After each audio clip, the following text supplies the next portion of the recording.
এটা এখানে এত বিশ্লেষণের আমি কোনো জায়গা দেখছি না। আপনার কাছে কি মনে হচ্ছে যে বর্তমানে এই দাবি করার কোনো দরকার আছে, নাকি এইগুলি আসলে আমাদের দেশে আমাদের সমাজে এটা এই অধিকারগুলি সংরক্ষণ করাই আছে, সব মানুষের সমান অধিকার পাইছে? আপনার কাছে কি মনে হয়? আমার কাছে মনে হয় যে এই দাবিগুলো আপনার এখানে করার যৌক্তিকতা আছে, কারণ যদি আমাদের এই প্রবলেমগুলো যদি সোসাইটিতে না থাকতো তাহলে এই ডিমান্ডগুলো নিশ্চয়ই রেজ করতো না কেউ। সো যদিও আমরা বলছি যে ডেমোক্রেটিক প্রসেসে আপনার কেউ যদি কারো ফান্ডামেন্টাল রাইটস স্বীকার না করে তাহলে তাকে আমরা ডেমোক্রেটিক প্রসেসে তাকে ঢুকতে দিব না, কিন্তু এরপরও আমরা দেখছি ডেমোক্রেটিক প্রসেসে অনেক পার্টি, অনেক ইন্ডিভিজুয়াল তারা পার্টিসিপেট করছে এবং অনেক সময় তারা পপুলিস্ট কারণে বা অন্যান্য কারণে তারা জনপ্রিয় হয়ে যাচ্ছে, যারা অ্যাকচুয়ালি এই ফান্ডামেন্টাল রাইটসগুলোর সাথে অ্যাগ্রি করছে না। সো সেক্ষেত্রে তারা যদি এই দাবিটা করে মোস্ট ওয়েলকাম। আপনি মনে করছেন যে তাদের এই দাবিগুলি করার যৌক্তিক কারণ আছে, এবং অনেক ক্ষেত্রে সেই দাবিগুলির ক্ষেত্রে যারা করছে না তাদের এটা মেনে নিত? আপনার কাছে কি মনে হয় যে এই দাবিগুলি মানার ক্ষেত্রে কারো কোনো একটা সুস্পষ্ট অবস্থান আছে, বা কেউ এই দাবিগুলি না মানার ক্ষেত্রে একটা অবস্থান নিয়েছে, এরকম কি মনে হচ্ছে কখন, মানে কোনো ক্ষেত্রে? মানে আমি যদি বলতে চাই যে এই যে গুজব ও ধর্মীয় উস্কানির বিরুদ্ধে যে একটা কথা বলা হচ্ছে, এই গুজব বা এই ধর্মীয় উস্কানির বিরুদ্ধে কি কোনো একটা পক্ষ প্রতিপক্ষ আছে যে এরা গুজব ছড়াচ্ছে বা এরা এই ধর্মীয় উস্কানি দিচ্ছে, এরকম কি কখনো আপনার মনে হচ্ছে? আচ্ছা, আপনি প্রথমে প্রশ্নটা শুরু করেছিলেন যে হচ্ছে নারীর সিভিল রাইটস এর জায়গা থেকে, পলিটিক্যাল রাইটস এবং অন্যান্য বেসিক রাইটস থেকে। তো এখানে আমরা আসলাম হচ্ছে গুজব এবং ধর্মীয় উস্কানি আর একটা ইয়ে থেকে। তো এখন ধর্মীয় উস্কানিকে তারা কিভাবে ডিফাইন করছে, আই থিঙ্ক ওখানে একটা কন্টেস্টেশন হবে, ওখানে একটা ইন্টারপ্রিটেটিভ একটা প্রবলেমের মধ্যে আমরা পড়বো। এখানে নানান পক্ষ নানানভাবে বিষয়টাকে দেখার চেষ্টা করবে। কেউ বলবে এটা তার ধর্মের পার্ট অ্যান্ড পার্সেল, আবার কেউ বলবে যে এটা হচ্ছে ধর্মের ইনস্ট্রুমেন্টালাইজেশন বা হচ্ছে ধর্মীয় উস্কানি। আবার গুজব, আওয়ামী লীগ তো ফেক নিউজ, সত্যকেও ফেক নিউজ বলেছে, আবার ফেক নিউজকে সত্য বলে চালিয়ে দিয়েছে। এরকম আপনার এখন আরো অনেক পার্টি তারা তাদের মতন করে ট্রুথ ক্লেম হাজির করবে। সো আই থিঙ্ক ওখানে একটা প্রবলেম হবে। বাট ইন প্রিন্সিপাল মানে আপনি প্রথম প্রশ্নটা যেখানে ছিল, আমার মনে হয় না সেখানে আমাদের সিভিল সোসাইটির জায়গা থেকে বা একজন সেইন হিউম্যান বিং এর জায়গা থেকে ওইটাতে দ্বিমত করার সুযোগ আছে। বাট পরে যখন ইন্টারপ্রিটেশনের প্রশ্ন আসবে যেটা পার্টিকুলার কেসে, তখন সেখানে অনেক মত দ্বিমত হবে এবং ওটাই পলিটিক্সের এরেনা। Okay, thank you. আমি একটু বেরেশা ফারহানার কাছে জানতে চাই একই প্রশ্ন, যে আপনি কি মনে করেন কিনা যে এইটা কারো পরিষ্কার করা আছে যে এই যে নারীর অধিকার, শ্রমিকের অধিকার, জাতিগত, ধর্মীয়, ভাষাগত, লৈঙ্গিক সংখ্যালঘুদের অধিকার, এটা পরিষ্কার করা আছে এবং সেটা পরিষ্কার করা হয়েছে? আমি যদি বিএনপি রাজনীতিটার ক্ষেত্রেই বলি, বিএনপি রাজনীতির ক্ষেত্রে কি নারীদের অধিকার, শ্রমিকদের অধিকার, জাতিগত, ধর্মীয়, ভাষাগত, লৈঙ্গিক এই অধিকারগুলি কি আসলে স্পষ্ট কিনা বা পরিষ্কার করা আছে কিনা, যেহেতু এই দাবিটা জানানো হচ্ছে? খালেদ ভাই, আপনাকে অসংখ্য ধন্যবাদ। জি। আমাদের দলের যে রাজনীতি, মধ্যপন্থা বা সেন্ট্রিস্ট পলিটিক্স, সেখানে আমরা বেসিক কিছু প্রিন্সিপালের উপর বিশ্বাস করি।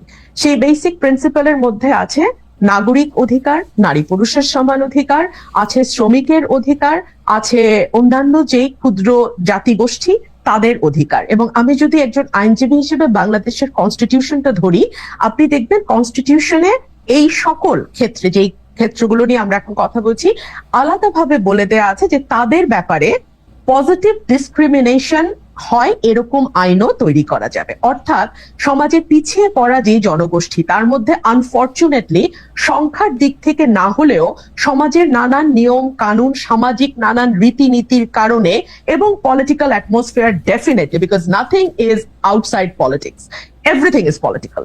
সো সেই জায়গা থেকে দেখতে গেলে রাজনৈতিক, সামাজিক এবং আমাদের যেই মানে দেশের যেই কালচার, সেইখান থেকে দেখতে গেলে নারীও পিছিয়ে পড়া জনগোষ্ঠীর একটা অংশ। সো আমাদের জন্য এবং অন্যান্য যে ক্ষুদ্র নিগোষ্ঠী আছে, সামাজিক নিগোষ্ঠী আছে, এছাড়া শ্রমিক ভাই বোনেরা আছে, প্রত্যেকের ক্ষেত্রে কিন্তু আইন করার বিধান সংবিধানে আছে, যাতে তারা সমাজে এগিয়ে যাওয়া মানুষগুলোকে ধরতে পারে। এখন আমাকে যদি আপনি প্রশ্ন করেন যে কোন কোন ক্ষেত্রে পিছিয়ে যাওয়াটা আমি একজন নারী হিসেবে একেবারে স্পষ্টভাবে দেখতে পাই, দেখুন খালেদ ভাই, এখানে কোনো তত্ত্বের প্রয়োজন নাই, কোনো ব্যাখ্যার প্রয়োজন নাই, কোনো ইন্টারপ্রিটেশনের ব্যাপার নাই, আপনি কি ভাবছেন আমি কি ভাবছি এই কুতর্কেরও প্রয়োজন নাই। আমি একেবারে সাদা চোখে, খালি চোখে কি দেখতে পাই, ধরুন এই যে সরকারটি গঠিত হলো, এরা কিন্তু 6টা বা 7টা কমিশন করেছে, তাই না? সেই সঙ্গে তারা নারী অধিকার কমিশনও করেছে। প্রত্যেকটা কমিশনের রিপোর্ট নিয়ে প্রচুর তর্ক বিতর্ক হয়েছে, রাজনৈতিক দলগুলো তাদের যুক্তি তুলে ধরেছেন, পক্ষে বলেছেন, বিপক্ষে বলেছেন, কিন্তু নারী কমিশনের রিপোর্ট বের হওয়ার সাথে সাথে যেভাবে বলা হলো যে এটা নিয়ে কোনো তর্কই হবে না, কমিশন বাতিল করো, এরকম কোনো না, কিন্তু আওয়াজ কিন্তু বেলসা ফারহানা, আপনার কাছে কি মনে হয় না যে অন্যান্য কমিশনের রিপোর্টগুলি তো সরাসরি ধর্মীয় যে রীতিনীতিগুলি আছে, যে আদেশ নিষেধ বিধিগুলি আছে, সেই বিধিগুলিকে তো আসলে তার সাংঘর্ষিক হয়ে তো সেগুলি আসে নাই। তো এটা কি স্বাভাবিক প্রতিক্রিয়া না বাংলাদেশের ক্ষেত্রে? আপনি যদি মনে করেন এখন অন্য কমিশনের ক্ষেত্রে এরকম কোনো নীতি থাকতো যেটা আসলে ধর্মের সাথে সরাসরি সংঘর্ষ করতেছে বলে কেউ মনে করতেছে, তাহলে সেইটার প্রতিবাদ করতে পারবে না? খালেদ ভাই, 466টা সুপারিশ ছিল, তার মধ্যে ধর্মের সাথে সরাসরি সাংঘর্ষিক যদি 10টা, 20টা, 25টা, ধরলাম 100টা, একদম ম্যাক্সিমাম ধরলাম, সেগুলোকে বাদ দিয়েও তো বাকি 366টা নিয়ে আলোচনা হতে পারতো, তাই না? কিন্তু সেই পথটাই বন্ধ করে দেওয়ার কথা হলো, 1। 2 হলো, কোন কমিশনের সদস্যকে, আমি আপনার এখানে কোট আনকোট এই শব্দটি উচ্চারণ করছি কারণ আমি চাই না শব্দের ট্যাবুর কারণে আমি শব্দটি উচ্চারণে বিরত থাকি এবং অন্যরা মনে করুক যে এই ধরনের শব্দ তো আসলে ভদ্র সমাজে অচল না। আমার ওই কমিশনের 60 নারী সদস্যদের বেশ্যা ডাকা হলো। আমরা না খুব সহজে বেশ্যা লিখি এবং বলি। কিভাবে আমি জানলাম খালেদ ভাই? ধরুন এই যে আপনার মতন হাজারটা, আমি আসলে এই জীবনে গত 17 বছরে কয়টা টক শো করেছি আমি জানি না, মানে লক্ষাধিক হয়েছে কিনা তাও জানি না, হয়তো হয়েছে।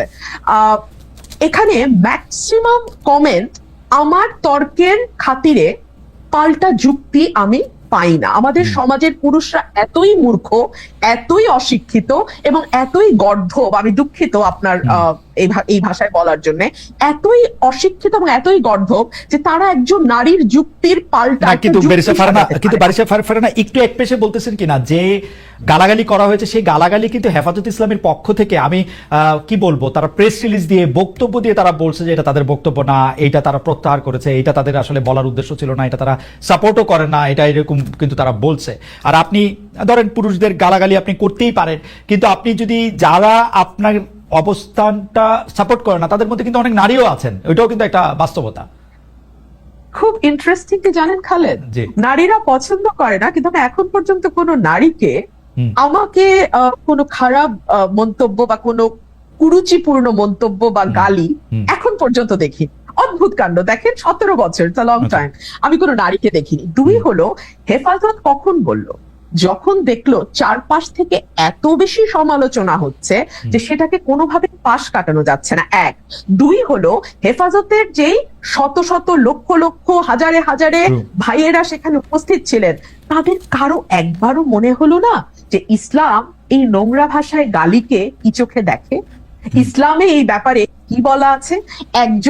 একজন ভাইও কি উঠে দাঁড়িয়ে প্রতিবাদ করে বলেছেন যে আমার ধর্ম এই ধরনের গালিগালাজ প্রশ্রয় দেয় না, অ্যালাউ করে না? কেউ তো বলেন নাই। সেখানে শুধু যে হেফাজতের ভাইরা ছিলেন আমার তা নয়, আমার এনসিপির ভাইরাও ছিলেন, আমার অন্যান্য ইসলামপন্থী দলের ভাইরাও, হেফাজতে আরেকটা আছে না ইসলামিক আন্দোলন, হাত পাখা যে, হ্যাঁ, তারাও সম্ভবত ছিলেন, মানে মোটামুটি সবাই ছিলেন এবং সবাই খুব স্বাভাবিক ভাবে নিয়েছেন। কেন জানেন? আমি আপনাকে বলি, একটা লাইন, আমাদের মনে, মগজে, মস্তিষ্কের ভেতরে প্রথিত আছে মেয়েদেরকে নিয়ে যাতা বলা যায়, যাতা লেখা যায়, যাতা করা যায়, কারণ তাদেরকে আমরা আসলে মানুষ হিসেবেই ট্রিট করি না, ওরা সাব হিউম্যান। তো এই যে আমার আরেক ভাই আজকে আমার সঙ্গে যুক্ত হয়ে বলছিলেন না যে না এটা তো সবার জন্যই হিউম্যান রাইটস, আগে তো নারীকে আপনি হিউম্যান হিসেবে আপনার স্বীকার করতে হবে, তাই না? আপনি যদি একটু বিএনপির চোখ দিয়ে আপনি এই অধিকারগুলির কথা একটু বলতেন, যে নারী, শ্রমিক, জাতিগত, ধর্মীয়, বিএনপি দল হিসাবে তার অঙ্গীকারটা এই জায়গা থেকে সে কেমন ভাবে দেখে প্র্যাকটিক্যালি, মানে যেহেতু আপনি আজকে অনেকগুলি বিষয় আপনি একটু বলেন তো যে নারীর প্রতি আসলে বিএনপি আসলে কেমন, শ্রমিকের প্রতি কেমন, জাতিগত, ধর্মীয়, ভাষাগত, লৈঙ্গিক? কারণ আমরা সবসময় দেখেছি যে বিএনপি বা আওয়ামী লীগ তাদের রাজনৈতিক সীমাবদ্ধ দৃষ্টিভঙ্গি বা কায়েমি স্বার্থবাদিতার দৃষ্টিভঙ্গি থেকে আসলে এই ইস্যুগুলি ডিল করে, কিন্তু দোষ দেয় অন্যদের। ইন্টারেস্টিং কিন্তু দেখুন, আমি আপনাকে শুরুতে বলেছি যে everything is political, nothing is outside politics. So এই দৃষ্টিকোণ থেকে যদি আপনি দেখেন নারীর ব্যাপারে বিএনপি কি ধরনের মনোভাব পোষণ করে, আমি আমার নিজের ব্যক্তিগত অভিজ্ঞতা আপনার সাথে শেয়ার করি। ধরুন আমার আমার দল যখন 2018 সালে নির্বাচনে গেল, আমার যে কনস্টিটুয়েন্সি ব্রাহ্মণবাড়িয়ায়, সেই কনস্টিটুয়েন্সিতে আগের 7 বারের এমপি ছিলেন। সুতরাং সঙ্গত কারণেই নমিনেশন চাওয়ার পরেও আমি নমিনেশন পাইনি, ওই ভদ্রলোক পেয়েছেন এবং উনি জিতেও এসছেন। সো বিএনপির ওই চয়েসটা হয়তো ঠিকই ছিল, কিন্তু সংরক্ষিত নারী আসনে বিএনপি কিন্তু আমাকে মনোনীত করেছে।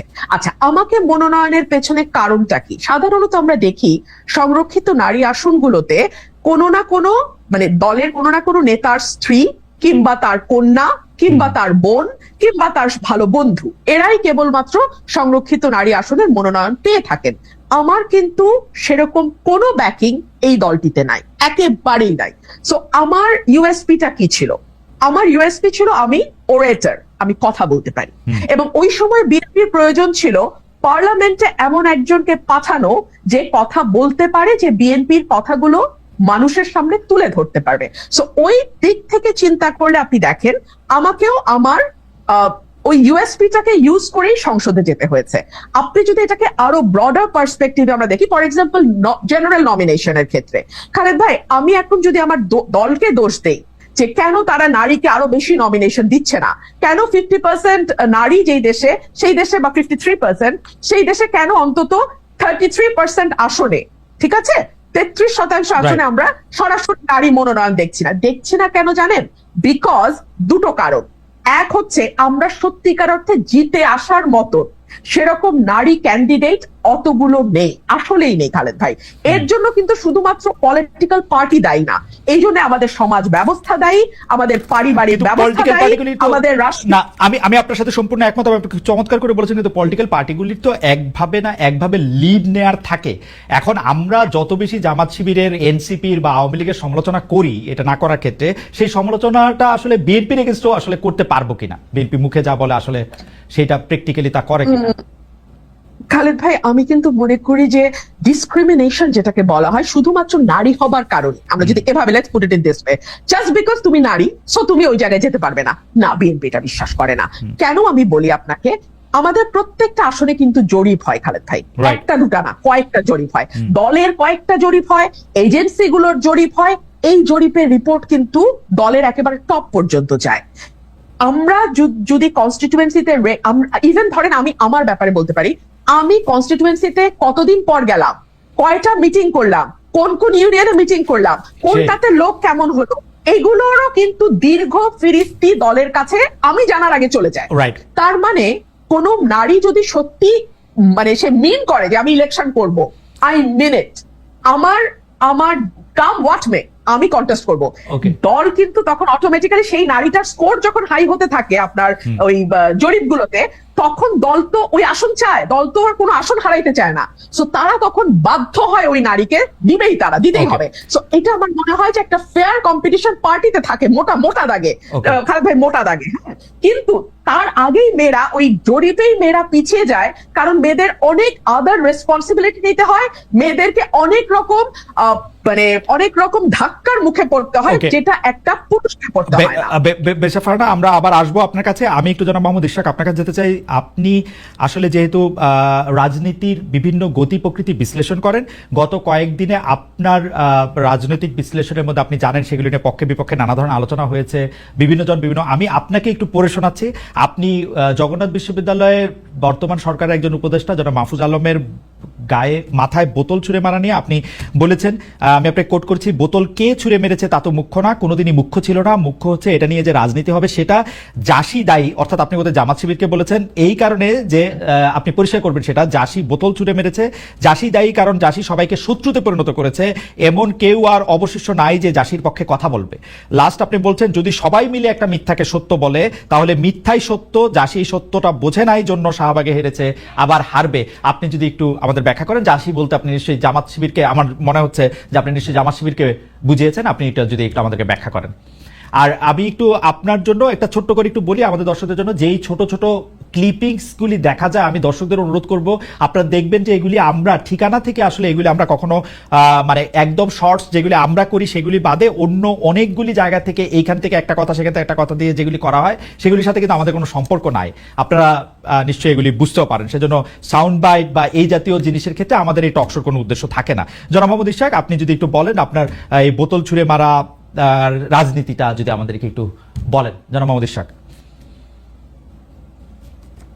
আচ্ছা, তো বোতল ছুঁড়ে মারা নিয়ে যে বিষয়টা হলো, প্রথমে জগন্নাথ বিশ্ববিদ্যালয়ের ছাত্রছাত্রীরা তারা আন্দোলন করছিল, তাদের 3টা দাবি ছিল, 3 দফা দাবি ছিল, সেই দাবিতে তারা আন্দোলন করছিল এবং আন্দোলন করার এক পর্যায়ে সেখানে একজন উপদেষ্টা তিনি আসলেন ছাত্রদের সাথে কমিউনিকেট করতে। তো তিনি যখন কথা বলছিলেন তখন সাংবাদিকরাও ছিল, তখন হুট করে একজন বোতল ছুঁড়ে মারলো, পানির বোতল, প্লাস্টিকের, খানিকটা হয়তো পানিও ছিল, তারপর সেটা তার মাথায় যেয়ে লাগলো। তো এরপর তিনি সেখান থেকে চলে গেলেন এবং চলে যাওয়ার পর উনি ইনফরমালি এবং ইনডাইরেক্টলি এবং ওনার যে সংগঠন আছে, ছাত্র সংগঠন আছে, তারা ইনডাইরেক্টলি এবং ইনফরমালি ডাইরেক্টলি তারা এটাকে জামাত শিবিরের উপর ব্লেম করলো। আজকে আমরা জানতে পারলাম যে ছেলেটা হচ্ছে তাকে ডিবি কার্যালয়ে নিয়ে যাওয়া হয়েছিল, পরে সেই উপদেষ্টা তাকে ছাড়িয়ে নিয়েছেন অর সামথিং, এরকম কিছু একটা হয়েছে। বাট গত কয়েকদিন, 1-2 দিন আপনার এই পুরো বিষয়টা জামাত শিবিরের উপর দায় চাপানোর একটা বিষয় ছিল। তো সে সময় জামাত শিবির যে কাজটা করলো, তারা বিভিন্ন ধরনের ফ্যাক্ট এবং বিভিন্ন ধরনের তথ্য সামনে আনার মাধ্যমে তারা বোঝানোর চেষ্টা করলো যে এই কাজটার সাথে তারা জড়িত না।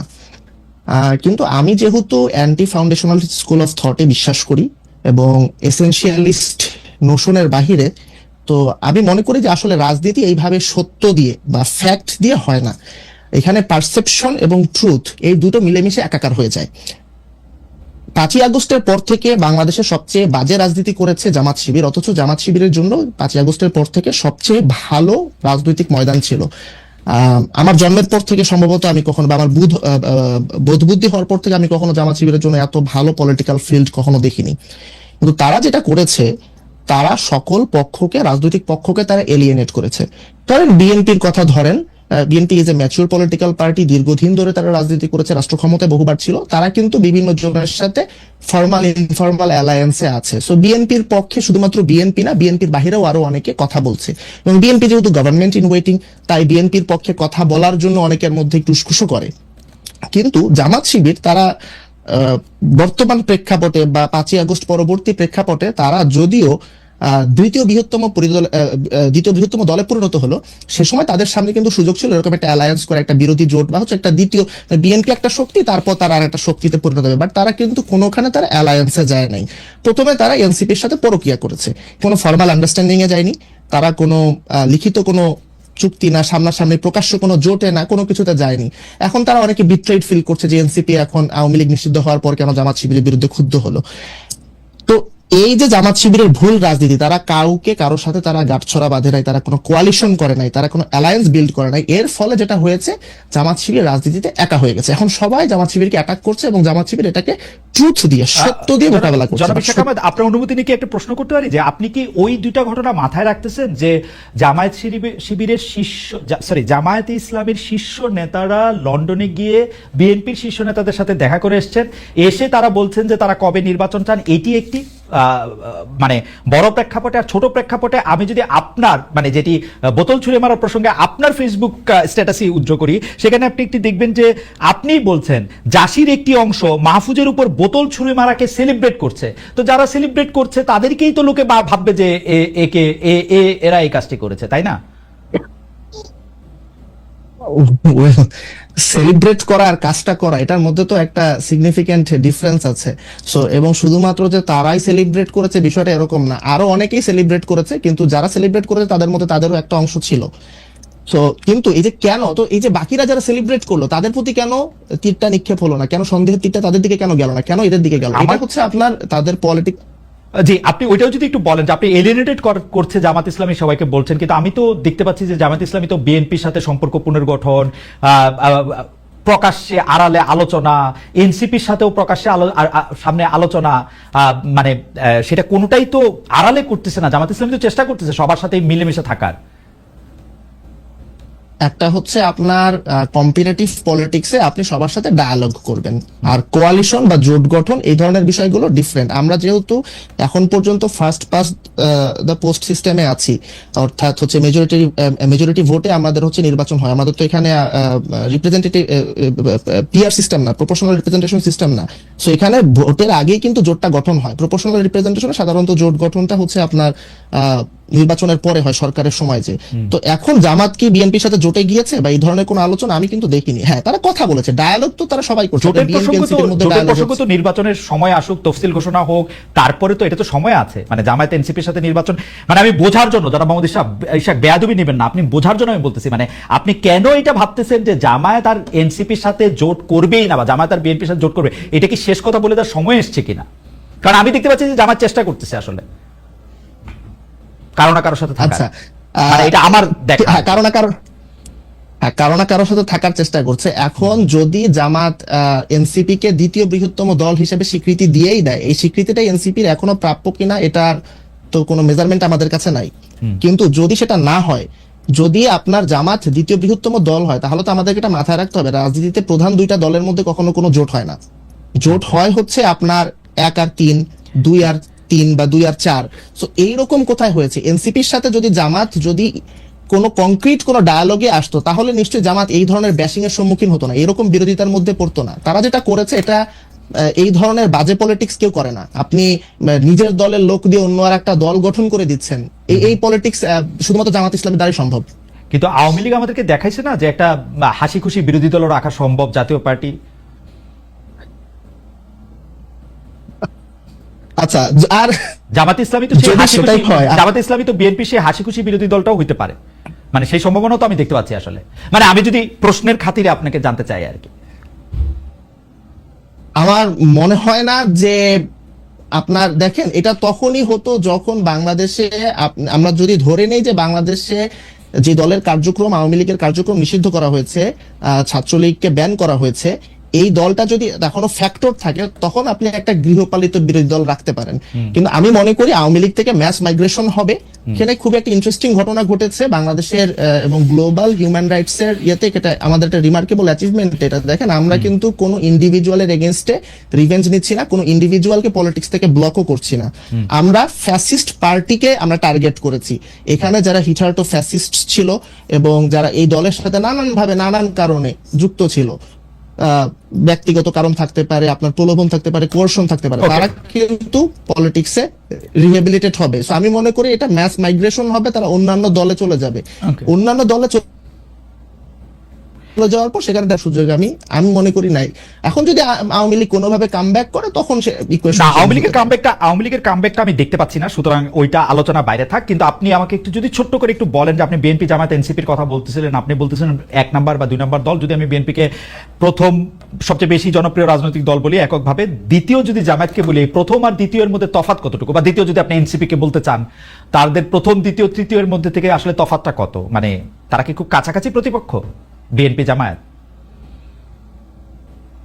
এনসিপি? Not necessarily. আপনার বিএনপি খুবই ম্যাচিউর একটা পলিটিক্যাল পার্টি, তারা রাষ্ট্র ক্ষমতায় বহুবার থেকেছে।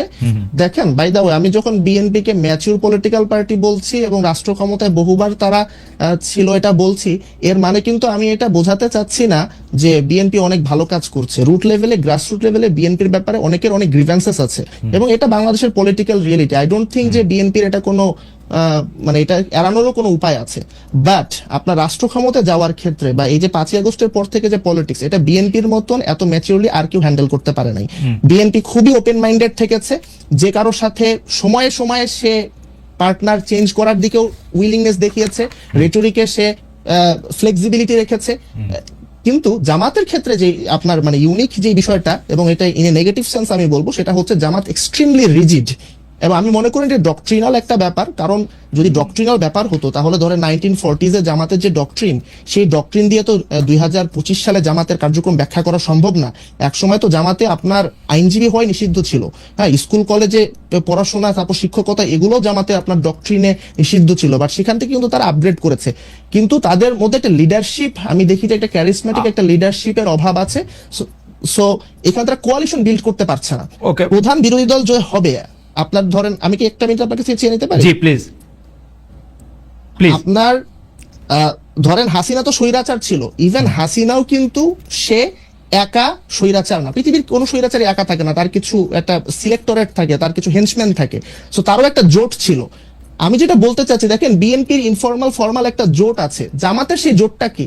এবং ধরেন জামাতের পক্ষে কথা শুধু জামাত বলে, আগে তো ধরেন শাহ আব্দুল হান্নানের মতন সিভিল সোসাইটির একজন দুইজন ছিলেন, এখন সেই শাহ আব্দুল হান্নানটাও জামাতের নেই। সো জামাতের যে প্রবলেমটা, সে কোনো কোয়ালিশন করতে পারছে না, সে কোনো কোয়ালিশন পার্টনার খুঁজে পাচ্ছে না, এই জন্য সে নিজেকে সবখান থেকে এলিয়েনেটেড ফিল করছে। এটা যতটা না ফিল আমি বলবো তার চেয়ে বেশি এটা হচ্ছে তার নিজস্ব মিটিং, সে নিজেই এটা করেছে। ওকে, আমি একটু প্রশ্নটা করে রাখি। আপনি জামাতকে বলছেন জামাতের মধ্যে আপনি অনেক রিজিডিটি দেখেন, কিন্তু আমি জামাতের মধ্যে সবচেয়ে ফ্লেক্সিবিলিটি দেখি, কারণ জামাতের নেতাদের সঙ্গে যখন কথা বলি তারা পাবলিক মিটিংয়েও এটা বলেন, এবং আমাদের সাথে সাক্ষাৎকার দেওয়ার সময়, ইন্টারভিউ দেওয়ার সময় তো তারা বলেনি যে জামায়াতে ইসলামী বিভিন্ন সময় বিভিন্ন রাজনৈতিক দলের সাথে বিভিন্ন ধরনের জোট করেছে, একসঙ্গে পথে হেঁটেছে, এবং রাজনৈতিক দলগুলো জামাত যখন সঙ্গে থাকে তখন তাকে জঙ্গি বলে, যখন সঙ্গে না থাকে, যখন সঙ্গে থাকে তখন সঙ্গী বলে, সঙ্গে না থাকলে তখন জঙ্গি বলে। এটা তারা গর্ব নিয়ে বলে। তার মানে তারা বিভিন্ন সময় বিভিন্ন জায়গায় তো গিয়েছে, আজকে আওয়ামী লীগের সঙ্গে, কালকে বিএনপির সঙ্গে, পরশু এনসিপির সঙ্গে, তরশু হেফাজতের সঙ্গে, চতুর্থ দিন চরমনায়ের সঙ্গে, যাদের সাথে কোনো রাজনৈতিক আদর্শে তাদের কোনো মিল নাই, তারপরেও তারা যাইতে চায়। সেজন্য আমি তাদের মধ্যে ফ্লেক্সিবিলিটি দেখি। আপনি নিশ্চয়ই বলবেন, আমরা একটু ব্যারিস্টার ফারহানার কাছ থেকে, জি আপনি কি কিছু বলতে চাচ্ছেন? নিশ্চয় বলেন। আমি কি এক লাইন এবং একটা প্রশ্নের মাধ্যমে এর উত্তর দিব? জি বলেন। আল্লাহর দুনিয়া সবার কাছে মারা খাওয়া কি পলিটিক্যাল ম্যাচুরিটি? আমি আপনার কথা বুঝতে পারি না, আপনি কি একটু সত্যিকারের বাংলা ভাষায় একটু কথা বলতে পারেন? আমি জানি না আপনি মানে একটু চেষ্টা করবেন কিনা যে এটা যাতে আরো, এটা একটা ফ্যামিলি প্রোগ্রাম, এবং এই প্রোগ্রামের মধ্যে মানে আমার কাছে এগুলি কুলনেস লাগে না আর কি। আমি মারা খাওয়া বলেছি, আমার মনে হয় না যেটা, আমি জানি না, আমি এটা মানে জানি না, আপনি যেটা বোঝা যায়। আপনি যদি সবার কাছে বিটেন আপ হন, মানে আপনি যদি সবার কাছে হেরে যান, হ্যাঁ তো মারা খাওয়া, তো হ্যাঁ এটা মানে মারা খাওয়া, এটা কেন? ওকে, আমি জানি না, ঠিক আছে। আমার মনে হয় যে আপনাকে আসলে আপনার দর্শকরা বা ওরা নিশ্চয়ই আপনাকে বুঝতে পারছেন আপনি কি বলছেন, আমি বুঝি আর না বুঝি। আপনার কাছে আসবো আবার আমি। ব্যারিস্টার ফারহানা, আমি দর্শকদের কাছে জানতে চেয়েছিলাম আপনার কাছে প্রশ্ন করার আগে, যে জাতীয় সঙ্গীত, জাতীয় পতাকা, ৭১-এর স্বাধীনতার পক্ষে কথা বললে জীবন চলে যায় বলেছেন বিএনপি নেতা রুহুল কবির রিজভী। আমরা দর্শকদের কাছে জানতে চেয়েছিলাম ছাত্রদল নেতা, মানে ঢাকা বিশ্ববিদ্যালয়ের ছাত্রদল নেতা সাম্য হত্যা নিয়ে এই মন্তব্য সঠিক বলে মনে করেন কিনা? শতকরা ৩৭% মনে করছেন সঠিক, শতকরা ৬৩% ভাগ মনে করছেন সঠিক নয়। কিন্তু ব্যারিস্টার ফারহানা, আমার একদম একটা স্পষ্ট প্রশ্ন, আসলে বাংলাদেশে এই যে জাতীয় সঙ্গীত, জাতীয় পতাকা, ৭১-এর স্বাধীনতার পক্ষে কথা বলা, বা কারা তার সঙ্গী হবে, কারা জঙ্গি হবে, এই জিনিসগুলি কিন্তু ৭৮ সালের পর থেকে, বিএনপির প্রতিষ্ঠার পর থেকে বিএনপি আসলে লিড করেছে, জাতিকে বিএনপি পথ দেখিয়েছে, বিএনপি ইনক্লুশন করেছে, বিএনপি আজকে যাদেরকে মুনাফেক বলে তাদের গাড়িতে জাতীয় পতাকা দিয়েছে, বিএনপি পলিটিক্যালি তাদের দীর্ঘদিনের পরীক্ষিত রাজনৈতিক নেতাদের বঞ্চিত করে জামাত নেতাদের হাতে ধানের শীষ তুলে দিয়েছে, জোট করে যা করার না তাও করেছে। এখন হঠাৎ করে জামাত এত খারাপ হয়ে গেল, আমি জনাব ইশরাকের সাথে একদম একমত। যদি আজকে সিনারিওতে আওয়ামী লীগ থাকতো, ওর যদি জামাতকে লাগতো, তখন কিন্তু জামাত এত খারাপ হইতো না। বিএনপির এই রাজনীতিটাকে আপনি অনেক স্বার্থবাদী, মানে আপনি আপনাদের এই রাজনীতিটাকে অনেক স্বার্থবাদিতার রাজনীতি আপনি মনে করেন কিনা? দেখুন, বিএনপি ভোটের রাজনীতি করে, আওয়ামী লীগও ভোটের রাজনীতি করে। বাংলাদেশে এই ভোটের রাজনীতিতে, বাংলাদেশে নয় মানে সারা বিশ্বব্যাপী ভোটের রাজনীতিতে জোট একটা খুবই কমন একটা ফেনোমেনা, এবং সেই জোট গঠন আওয়ামী লীগও যেমন এক সময়ে জামাতের সঙ্গে যুগপৎ আন্দোলন করেছে, বিএনপিও সেভাবে জামাতের সঙ্গে ২০০১ সালে গিয়ে জোট করেছে। কিন্তু গত ১৫ বছর আমরা যেভাবে মুক্তিযুদ্ধের ইতিহাস বিকৃতি, সকল কৃতিত্ব একজনের হাতে দিয়ে দেওয়া, মুক্তিযোদ্ধার তালিকার মধ্যে হাজারে হাজারে ভুয়া মুক্তিযোদ্ধা ঢোকানো, কিংবা ধরুন একেবারে legal frame, digital security act করে দিয়ে মুক্তিযুদ্ধের ব্যাপারে কি বলেরও করা হয়েছে। বিএনপি কিন্তু ৩বার রাষ্ট্র পরিচালনার দায়িত্বে ছিল অতীতে, কিন্তু কখনো কিন্তু আমরা তেমনটি ঘটতে দেখি নাই। হ্যাঁ, আমি অস্বীকার করবার কোনো উপায় নাই, বিএনপি জামাতের সঙ্গে জোটের রাজনীতি করেছে, বিএনপি নিজামী গাড়িতে পতাকা তুলে দিয়েছে, মন্ত্রিত্ব দিয়েছে, এগুলো অস্বীকার করবার কিছু নেই, এগুলো ইতিহাস, এগুলো আমরা সকলেই জানি। তবে বাংলাদেশে রাজাকারের গাড়িতে প্রথম পতাকা আওয়ামী লীগ কিন্তু যখন তারা ক্ষমতায় এসেছিল ৯৬ সালে, তখন কিন্তু তারা তুলে দিয়েছিল নুরু রাজাকারের গাড়িতে, আমরা যদি নামটা যদি ভুল না করে থাকি, হ্যাঁ, তো তারা তুলে দিয়েছিল। সো একটা বিষয় বলেন। না, আমি কিছু বলতে চাইতেছি না, আমি শুধু মনে করাই দিতে চাচ্ছি যে মানে আমি এটা আওয়ামী লীগের আমলে বিএনপি নেতৃবৃন্দকে খুব বলতাম সরি আওয়ামী লীগের নেতৃবৃন্দকে খুব বলতাম, কিছু হলে বিএনপি জামাতের দোষ দিত, তো তা আমি ওদেরকে মনে করাই দিতাম যে ভাই আপনি তো দল করেন আওয়ামী লীগ, বিএনপি জামাত কি করলো সেটার অনুসরণ কেন করেন? না না, আমি জাস্ট এটুকু বলতে চাইছি যে দুটো দলই কিন্তু ভোটের রাজনীতিতে জোট করেছে, বিভিন্ন সময় বিভিন্ন দলের সঙ্গে জোট করেছে। আমি আজকে একটা খবরের দিকে আপনার একটু দৃষ্টি আকর্ষণ করি। বাংলা আত্তরের ইতিহাস পরিবর্তনের উদ্যোগ ইউনূস সরকারের, isn't it a very alarming news? এবং সেই নিউজটার ভেতরে যখন আপনি ঢুকবেন আপনি দেখবেন সেখানে বলা হচ্ছে জামাতে ইসলামী আরো দুটো দল, হ্যাঁ এই দুটো দল ইসলামপন্থী, তাদের ব্যাপারে ৭১-এর ইয়েটা এই দল তিনটার নাম বাদ দিতে হবে ইতিহাস থেকে। পরবর্তীতে এই ব্যাপারে জামুকা জানতোই না, যখন জানতে পারলো তখন তাদের তীব্র প্রতিবাদের মুখে এইটুকু বলা হলো যে তৎকালীন জামাতে ইসলামী এবং অন্য দুটো ইসলামিক দলের আগে তৎকালীন শব্দটা বসিয়ে দেয়া হবে। তো আমি মাত্র কিছুক্ষণ আগে আমি নিউজটা দেখেছি, সো আমি আসলে পুরোটা পড়তে পারিনি। এই নিউজটার ভেতরে খুব পরিষ্কার বলে দেওয়া আছে যে মুক্তিযুদ্ধের ইতিহাস থেকে কিভাবে জামাতকে এবং জামাতের অ্যালাইড যে পলিটিক্যাল পার্টিগুলো ছিল সেই সময় তাদেরকে বাদ দেবার একটি চেষ্টা আমরা লক্ষ্য করছি। আপনি দেখুন এই সরকারের আগে যে সরকারটি ছিল ইমিডিয়েটলি বিফোর আওয়ামী লীগের যে সরকার, তাদের ব্যাপারে আমি সংসদে দাঁড়িয়ে একবার বলেছিলাম যে বাংলাদেশের ইতিহাসে এত বেশি মুক্তিযুদ্ধের বিপক্ষের কোন শক্তি আওয়ামী লীগের মতন কোনোদিন ক্ষমতায় আসে নাই। বিকজ আওয়ামী লীগ যেটা করেছে, বাংলাদেশের মুক্তিযুদ্ধের যে মূল স্পিরিট, সাম্য, মানবিক মর্যাদা, সামাজিক ন্যায় বিচার এবং গণতন্ত্র, এই প্রতিটা জিনিসকে গত ১৫ বছরে তারা ধ্বংস করে দিয়েছে। আমি একটু আপনার সাথে সামিল হই এই ব্যাপারে, আমি আপনার সাথে সম্পূর্ণ একমত।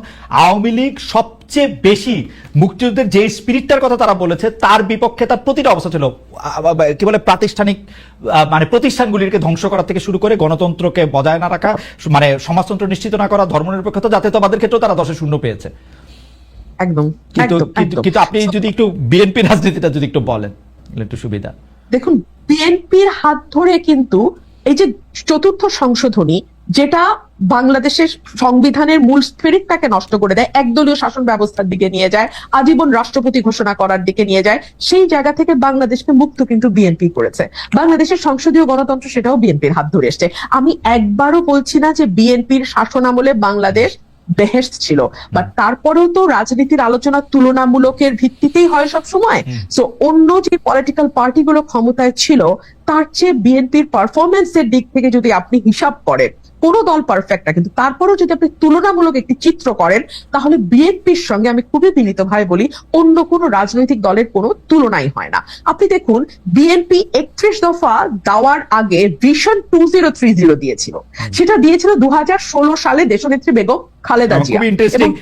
খুব ইন্টারেস্টিং, বিএনপি অনেকগুলি সংস্কার প্রস্তাব করেছে, ৩১ দফা খুব ভালো, কিন্তু যেই বিএনপি বুঝতে পেরেছে তারা ক্ষমতার খুব কাছাকাছি এসছে তখন সকল ধরনের সংস্কারের বিপক্ষে তারা একটা দাঁড়িয়ে গেছে, কারণ তারা বুঝতে পারতেছে যে তাদেরকে আওয়ামী লীগের মতো করে দেশ শাসন করতে হবে, তাদেরকে আরেকজন মানে মানে আমি কি বলবো, মানে শেখ হাসিনাকে আদর্শ মেনেই প্রধানমন্ত্রী হতে হবে। একদম না খালেদ ভাই, আমি আপনাকে খুবই বিনীতভাবে আমি আপনার সঙ্গে ডিফার করছি। আপনি একটু সময় দেন, আমি বলি কেন ডিফার করছি। আচ্ছা, বিএনপি যেটা বলেছে যে যেই সংস্কারগুলো মূল, যেমন প্রধানমন্ত্রী, রাষ্ট্রপতি, মন্ত্রী পরিষদের মধ্যে ক্ষমতার ভারসাম্য, এক ব্যক্তি পরপর ২ বারের বেশি প্রধানমন্ত্রী হতে না পারা, সংসদে আপার হাউস লোয়ার হাউসের প্রভিশন আনা, আর্টিকেল 70 সংশোধন করা, এই প্রতিটাই কিন্তু সাংবিধানিক সংস্কার। এবং সাংবিধানিক সংস্কার আর্টিকেল 142 অনুযায়ী একটা নির্বাচিত সংসদ ছাড়া, যেই সংসদে 2/3 মেজরিটির ভোট লাগবে, মানে 2/3 সংসদ সদস্যের ভোট লাগবে সংবিধানে কোনো পরিবর্তন বা সংস্কার আনতে। সো বিএনপি বলেছে যে যদি আগামীতে বিএনপি বা যেই দলের রাষ্ট্র ক্ষমতায় যায়, সংবিধান সংস্কার করার জন্য 2/3 মেজরিটি দরকার, তো সেই 2/3 মেজরিটি যদি তারা পায় তাহলে ডেফিনেটলি তারা এই সংস্কারগুলো করবে। বাট যে জায়গাটাতে আমি বলছিলাম যে ২০১৬ সালে কিন্তু বিএনপি একটু যদি শেষ করেন বেঁচে পারে না, যদি একটু শেষ করেন, তবে বিএনপির এই বক্তব্য আমার কাছে বিশ্বাস করার কোনো কারণ নাই। কারণ হচ্ছে যে বিএনপি বলছিল যে বিচার বিভাগকে আলাদা করবে, সেটা ব্যারিস্টার সৈয়দ ইশতিয়াক আহমেদের সময় আপনার ২০০১ সালে আপনি মনে থাকবেন তিনি আলাদা করতে চেয়েছিলেন, বিএনপি বলেছিল যে ক্ষমতা এসে করবে, ৫ বছর কিন্তু করে নাই। আর এখন তো ওই সময় তো করবে বলে করে নাই, এখন করবে না বলতেছে, এখন কি আর করবে জীবনে? খালেদ ভাই, আমি শুধু বলবো যে সময়ই এই কথাগুলোর উত্তর দিবে। বিচার বিভাগ স্বাধীন করবে না, এটা কি বিএনপি একবারও বলেছে? স্বাধীন বিচার ওইটা বিভাগ করবে কিন্তু- বলছিল, ওইটা করবে বলছিল, তারপরেও করে নাই। এটা তো সংস্কার তো করবে করে না, নাই। মানে দুইবারে বেশি প্রধানমন্ত্রী থাকতে পারবে না, এটা করবে না বলছে বিএনপি, তৈলে কি আর করবে? ওইটা আমি করবে প্রশ্ন বলছিল। বুঝে confused হয়ে গেছি। না বেঁচে পারেন, আমি আপনাকে বলি, বিচার বিভাগ আলাদা করার ব্যাপারে সকল প্রস্তুতি ব্যারিস্টার সৈয়দ ইশতিয়াক আহমেদ আইন উপদেষ্টা হিসেবে নিয়ে রেখেছিলেন 2001 হ্যাঁ, সালে। হ্যাঁ, তখন এটি করতে হ্যাঁ। চেয়েছিলেন, বিএনপির পক্ষ থেকে বলা হয়েছিল আমরা আসি, আমরা এটি করব। তারপরে 2001 থেকে 2006 সাল পর্যন্ত বিএনপি ক্ষমতায় ছিল, বিচার বিভাগ আলাদা হতে সময় লেগেছে আরেকটি তত্ত্বাবধায়ক সরকার আসা। তো সেটি তো তারা বলছিল যে তারা করবে, তাও 5 বছরে করে নাই। এই ক্ষেত্রে তারা বলতেছে যে দুইবারে বেশি প্রধানমন্ত্রী না থাকার যে অপশন, সেটা তারা কোনোদিন মানবে না। তো যেটা মানবে না, এটাকে আর হ্যাঁ। কোনোদিন করবে? না, এটা করবে না। কেন করবে না আমি সেটা আপনাকে বলি। বলেছে বিএনপি এটুকু বলেছে যে পরপর দুবারের বেশি, মানে থার্ড টার্মে সে প্রধানমন্ত্রী হতে পারবে না, এটা বলেছে। আচ্ছা, আপনি আমাকে দেখান তো জি। ওয়েস্টমিনিস্টার ডেমোক্রেসি যে দেশগুলো আছে, হ্যাঁ, সেখানে কি একটা দল তারা আগে থেকে বলে যে না, পরপর দুবারের বেশি আমরা একজনকে প্রধানমন্ত্রী করব না, বা আমরা পরপর 3বারের বেশি একজনকে করব না, বা একবারের বেশি একজনকে করব না? এটা তো দলের নিজস্ব সিদ্ধান্ত যে তারা কাকে প্রধানমন্ত্রী করবে, কাকে প্রধানমন্ত্রী Absolutely. করবে না। এই Absolutely. স্বাধীনতাটুকুকে আমরা দলকে দিব না? Absolutely. হ্যাঁ দিব, বেঁচে পারে না, বেঁচে পারে না। আমি আপনার কাছে আবার আসবো, জনাব ইশাককে একটু শুনে আসি। শুধু আমি একটু এটা বলে রাখি, দলের কোনো সিদ্ধান্ত নেওয়ার ক্ষমতা নাই দলের টপকে চেঞ্জ করার। আমরা গত 40 বছরে তাই দেখছি। ওয়েস্টমিনিস্টারের উদাহরণ আপনি দিলেন, ওয়েস্টমিনিস্টার ডেমোক্রেসি বাংলাদেশে আইসা ওই যে মানে আমি কি বলবো, পথিক তুমি পথ হারাই আছো, আমরা নামে বলি আর কি, যে মানে ওয়েস্টমিনিস্টার ডেমোক্রেসি বাংলাদেশে এসে একটা ডিফারেন্ট ডেমোক্রেসি। এটা আসলে আমাদের স্টাইল। আমি একটু জনাব ইশাকের কাছে, না আপনার কাছে আসি আমি, বেঁচে পারে না, আপনি এই বিষয়ে একটু নতুন করে একটু বলবেন। জনাব ইশাক, আমরা আজকে ডেইলি স্টার সম্পাদক জনাব মাহফুজা নামের একটি কলাম প্রকাশিত হতে দেখি, সেখানে তিনি লিখছেন সম্প্রতি কি বাংলাদেশে এমন কিছু ঘটেছে যার কারণে আমাদের এই বিশ্বাস জোরদার হবে যে আমরা গণতন্ত্রের পথে এগোচ্ছি। সামাজিক যোগাযোগ মাধ্যম ব্যবহার করে জোর খাটিয়ে সরকারকে হুমকি দিয়ে, আলটিমেটাম দিয়ে এবং আরো বিভিন্ন উপায়ে সরকারকে নতি স্বীকারে যারা বাধ্য করছে, তাদের কথা বাদ দিলে বর্তমান শাসন প্রক্রিয়া এমন কিছু কি রয়েছে যেখানে সাধারণ মানুষের মতামত প্রতিফলিত হচ্ছে? জনাব ইশাক, আপনার মন্তব্য আমরা একটু শুনতে চাই। আরো দু একটা বিষয় আপনার কাছে জানার আছে, জনাব ইশাক। আপনার এই প্রশ্নটার উত্তর আমি দেওয়ার জন্য ব্যারিস্টার রুমিন ফারহানার উনি যে কথাটা বলছিলেন এবং ওনার সাথে আপনার যে আলোচনাটা হচ্ছিল সেটার একটু সূত্র টানতে চাচ্ছি। জি, please। দেখেন, আমাদের জেনারেশন স্পেশালি, তারপর হচ্ছে আপনার এনসিপি এবং শিবিরের অনেকে আপনার এই যে সংস্কার প্রসঙ্গে বিএনপির যে দোদুল্যমান অবস্থান এবং বিএনপির যে ভূমিকা, সেটা অনেকে তো খুব বেশিরভাগই তীব্র বিরোধী, এবং অনেকে তীব্র বিরোধী না হলেও এটাকে খুব একটা ভালো চোখে দেখছে না। কিন্তু আমি এখানে একটু নিজেকে ডিস্টেন্সে রেখেছি এ কারণে, আপনি যদি দেখেন রেভলিউশনের পর সবখানে অ্যানার্কি হয়, যে কথাটা কিন্তু আপনি মাত্র বললেন যে মাহফুজ আনামও সেটাতে অ্যালিউড করছে। আপনার ইরাকে সাদ্দামের পতনের পর ইরাক একটা প্রবলেম ফেস করে, সো তারা আপনার স্বৈরাচার ঠেকাতে খুবই উদ্গ্রীব ছিল। স্বৈরাচার ঠেকাতে আপনার হচ্ছিল ওই যে পাওয়ার করিডোর গুলোকে আপনার সেপারেট করা, সেপারেশন অফ পাওয়ার, এই বিষয়গুলোতে অনেক বেশি এমফাসিস দেয়, কেউ যেন স্বৈরাচার হতে না পারে। আপনি যেমন বললেন যে বিএনপিও তাহলে হাসিনার মতন সরকার চালাতে চায় কিনা, এইটাতে সকল সংস্কার প্রক্রিয়া মানে তাদের ফোকাস নিবদ্ধ ছিল। কিন্তু পরবর্তীতে যেটা হলো, এত বেশি হচ্ছে আপনার ক্ষমতার ভরকেন্দ্র তৈরি হলো যে কেউ আর গভর্নেন্সটাকে ডেলিভারি করতে পারছে না। গুড গভর্নেন্স তো পরের কথা, তখন আগেই তো ভালো ছিলাম, এই ন্যারেটিভটা তৈরি হলো এবং মানুষের মধ্যে মনে হলো যে এইরকম এনার্কি যদি তৈরি হয় তাহলে তো একটা মানে আপনার অ্যাটলিস্ট কেউ তো একটা স্টেবিলিটি আপনার